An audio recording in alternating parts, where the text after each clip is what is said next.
നിങ്ങൾ ഇത് കാണുക. ഈ ഭൂഗോളത്തിൽ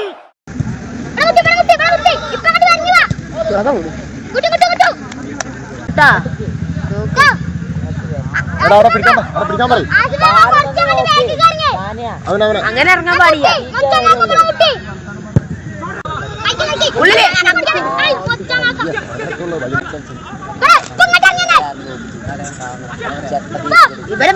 ബാബു